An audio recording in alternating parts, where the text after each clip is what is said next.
Audible presents this Brilliance audio production of From the book Haunted Kids by Allan Zullo, this story is called The Babysitting Ghost.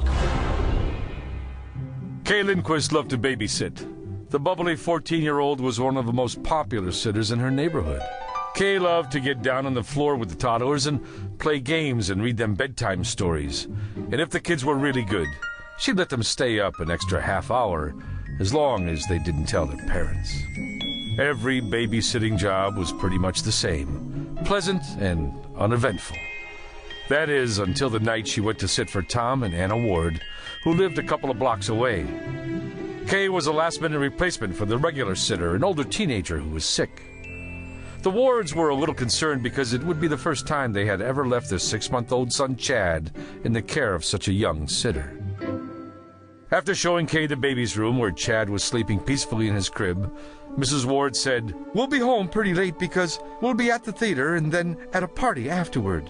Here are the phone numbers of where we'll be, as well as the number for the doctor and our next-door neighbor if there are any problems." "There's no need to worry, Mrs. Ward," said Kay. "I'm an experienced sitter, and besides, if there's a problem, my mother's only a few minutes away." "Chad has had his bottle and should sleep through the night," said Mrs. Ward. "Help yourself to anything in the refrigerator if you get hungry. We'll call you after the show. Goodbye, and Kay, don't let anyone in." When the Wards left, Kay locked the front door and checked the windows and back door to make sure they were secure too.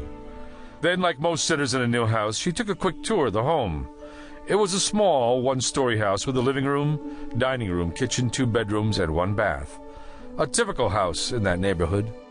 Kay plopped down on the couch and turned on the TV with the remote control. To her dismay, the Wards didn't have cable. Well, this is going to be a boring night, she thought. It was going to be a night she would never forget. From time to time, Kay checked in on the baby, who continued to sleep peacefully. Around 11:30 p.m., Mrs. Ward called, and Kay assured her everything was fine. With nothing worth watching on television, Kay picked up a magazine and began reading. The house was very quiet. Her eyelids kept getting heavier, and she soon fell asleep. Suddenly, Kay awoke with a jolt. As her eyes began to focus, her heart almost leapt into her throat. Standing over her was a tall, elderly woman with her hair tied up in a neat bun. She was wearing a white blouse with a lace collar under a dark blue suit. There was something very strange about her, but Kay didn't know what it was. Her skin was very pale, her forehead was lined with deep wrinkles, and her eyes were wide with worry. Who are you?" Kay stammered. Come, urged the old woman. "It's Chad." Kay leaped off the couch, dashed into the nursery, and flipped on the light. The baby was gasping and turning blue. "He's choking to death," cried Kay. "Help me!" She turned around, but the woman had vanished. For a brief moment, Kay felt paralyzed. Her mind went blank. All her previous babysitting experience and all the training she had taken in first aid class suddenly meant nothing. Chad's face was turning a darker shade of blue. "Think, Kay, think," the sitter told herself. "Don't panic." Just then, she noticed that the old woman had reappeared and was now by her side.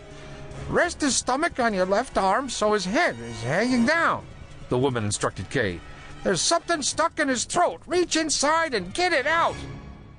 Kay did as she was told and pulled out of the baby's mouth a small gold locket without a chain. Chad gurgled, coughed, and then started to cry. No wailing had ever sounded so good to Kay. As she comforted the baby and held him tightly in her arms, Kay breathed a huge sigh of relief and turned to thank the old woman. But once again, she had disappeared.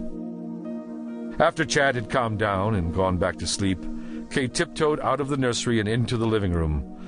Her heart was still pounding and her hands were trembling from Chad's brush with death. Who was the old woman? Where had she come from? Kay didn't remember hearing any doors open or close. She then checked the front and back doors. They were still locked from the inside, and the windows were secure too. She walked into every room, but there was no sign that anyone else had been in the house. Was this all a bad dream? Kay thought. Was I imagining the old woman? She went back into the nursery where Chad was sound asleep.